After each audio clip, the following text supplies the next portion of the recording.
Ladies and gentlemen, I am very privileged today to be able to join you in this event to demand for priority for Singaporeans for Singapore jobs. And I echo the sentiments of Mr. Lian, who said earlier that we must not be the silent crowd.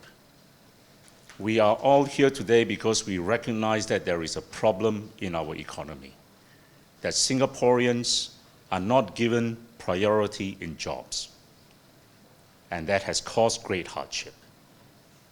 And it is up to us as a citizen of Singapore to advocate for change and to call on the government to give the Singaporean that priority. Now, it is very clear to me that since 2004, when the PAP government opened the floodgates to irrational immigration and the influx of foreign labor, the situation of the Singapore worker has deteriorated immeasurably. That Singapore worker now, today, is in constant trepidation of losing his job to a cheaper foreign worker. And this government gives him no assurance or no protection. In 2015, 98% of total employment went to foreign workers. Only about 700 jobs, less than 2% of the total, were jobs for the Singaporean worker. Now, when that Singaporean worker loses the job, what our ministers don't see is the despair in the face of that Singaporean worker, knowing that he will not be able to provide the same standard of living for his family anymore, wondering how he's going to pay his bills, his mortgage, which comes mainly from the CPF in Singapore, as we know.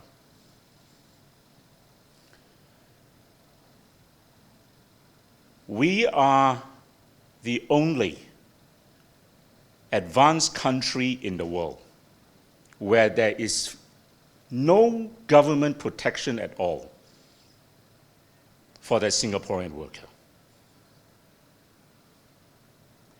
And the PAP ministers tell us, don't adopt a populist approach. Don't be like the Trump. Don't be like Brexit. At the end of the day, this is not xenophobia. This is not even populism. It comes back to a word which all of us can understand. It is called community. We are the Singapore community.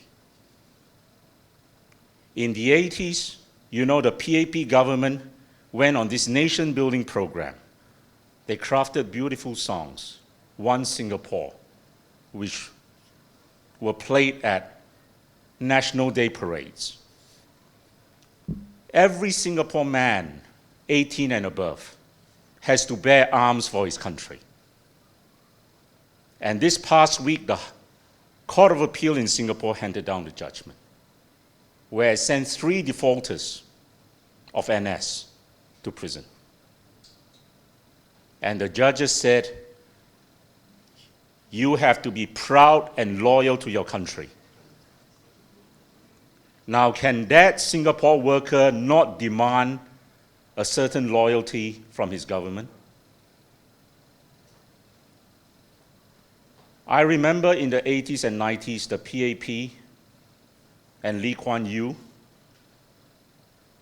were pulling out all these Confucianist scholars to explain how their system of government, based on a Confucianist system, was much superior to that of the Western system. I am no Confucianist scholar, but I know sufficient to know that Confucius taught that the 3 most important things for government was first, sufficiency of arms, which means the government has to be able to protect the nation. And secondly, sufficiency of food. And third was faith of the people in the government. Now, when you allow that foreign worker to take away that Singapore job, how do you expect that Singaporean worker to put food on the table? And is that not taking away food? Is that not supplying inadequate food for his family? But it is unfortunate that we have ministers whose attitude is that we cannot give priority to that Singaporean for that Singapore job. And it is typified by people, by ministers like Amy Khor in 2015 during the general elections. And I believe she was a senior minister of state for manpower at that time. And she said, no, we can't give priority to that Singaporean because it may cause dislocation in our economy. I am paraphrasing her. She was saying that companies may leave because they were restricted in their employment policies.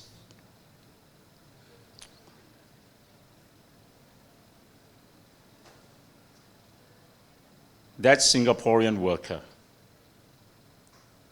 was taught in his formative years that education was his pathway to a better life. And he wonders now why, in the prime of his life, as an educated person in one of the most educated countries in the world, he has become an outcast in his workforce. I do not think that any government that really cares about its people will allow this to happen. And I repeat again, there is no advanced country in the world that has such a lax policy towards immigration and towards the protection of jobs for its citizens. Less than 2 weeks ago, the Australian Prime Minister Malcolm Turnbull said when Australia tightened its 457 visa policies, it is Australian jobs first, foremost for Australians. So, ladies and gentlemen, Americans first is not just about Trump. It is a sentiment that is going around the world today. It is going around in Australia. It is reappearing in New Zealand, which gave us the first minimum wage laws in the late 1800s. It is everywhere. I cannot think of a single advanced country in the world that has the policies or non-policies which Singapore has. I now want to come to another topic, which Mr. Tan touched upon earlier, and that is of minimum wage. Now, without a minimum wage, there cannot be a level playing field for our lower income workers. Never. And you know, ladies and gentlemen, from time immemorial, there have always been arguments against the minimum wage. And these are the same arguments whether they appeared in the late 1800s or in the 1900s or now in this century. It is that businesses can't afford it. You will drive businesses away. And the end result is that these lower income workers will suffer even more because they don't have jobs. I can tell you all these arguments are hogwash. Hogwash. New Zealand introduced the minimum wage in the late 1800s. I think it was 1896 or thereabouts. In 1938, Franklin Delano Roosevelt introduced the minimum wage in America. He had lifted himself out of his wheelchair to lift America from its knees of the Great Depression in 1933. 1929 to 1933, the Depression years. In 1938, they found themselves back in a recession. But he had the courage to tell Americans, I am going to introduce a basic minimum wage of 25 cents. 25 cents in those days. And you know what he told his opponents? Who gave the same arguments that the PAP gives us today about not imposing a minimum wage. He told them, don't let those calamity howling executives with an income of $1,000 a day tell you that paying a wage of $11 a week will destroy American industry. And he went on to say, no business that cannot afford to pay a living wage to its workers should continue in existence in this country. I was looking at some statistics the other day. You know how much a senior minister of state in Singapore, who also happens to be a mayor, earns in a year?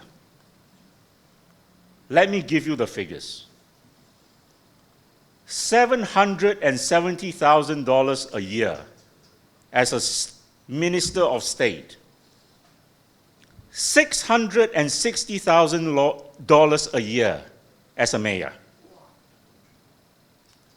$192,500 a year as a member of parliament.